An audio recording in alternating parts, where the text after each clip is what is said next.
Yang ketiga, bahasa objek dakwah.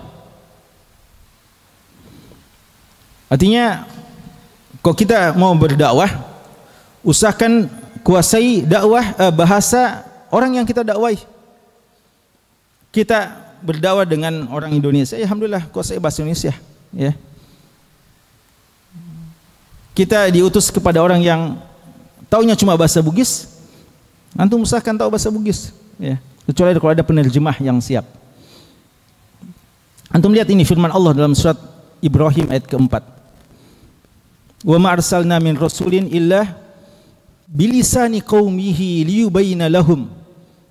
Tidaklah kami utus seorang rasul, kata Allah, kecuali dengan lisan kaumnya, bahasa kaumnya, dia kenal bahasa kaumnya. Liyubayyana lahum, agar bisa menjelaskan kepada mereka. Makanya nabi-nabi terdahulu itu diutus kepada kaumnya dengan bahasa kaumnya. Dan Nabi kita Muhammad SAW diutus kepada siapa? Kepada kaumnya saja? Kepada seluruh alam, kepada seluruh manusia.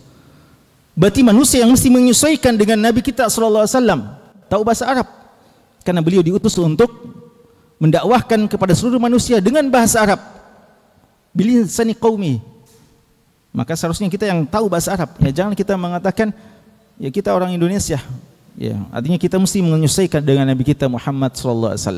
Seharusnya dulu dakwah kepada Islam itu sudah include di dalamnya dakwah untuk berbahasa Arab. Karena itu orang Mesir saja yang sekarang termasuk rujukan dalam berbahasa Arab, itu Amr bin As radhiyallahu taala anhu ketika mendakwai dan mengislamkan penduduk Mesir juga sudah include di dalamnya adalah mendakwai bahasa Arab. Akhirnya hari ini salah satu kutub untuk mempelajari bahasa Arab adalah Mesir.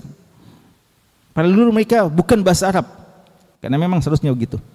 Ala kulli hal ikhwas sekalian, kita harus menguasai juga bahasa kaum kita, ya bahasa kaum kita. Makanya bagus itu ya kalau ikhwah di samping tahu bahasa Indonesia, tahu juga bahasa daerahnya. Ya, kalau bisa. Jadi antum berdakwah di kampung antum, kalau bisa bahasa Indonesia, bahasa Bugis, kalau dia orang Bugis, ya silakan. Karena biasa juga kita diajak satu daerah, kita sampaikan pakai bahasa Indonesia yang kita usahakan baik dan benar. Orang-orang tua di antara mereka nganggu-nganggu dan kayaknya ya suka juga, paham juga. Tapi nanti setelah kita selesai dia bilang kayaknya bagus tadi, cuma seandainya pakai bahasa Bugis lebih bagus lagi mungkin. Ya. Berarti memang kurang pas rasanya ya, kalau memang bukan dengan bahasa sendiri. Jadi usahakan bisa ditahu dengan bahasa mereka.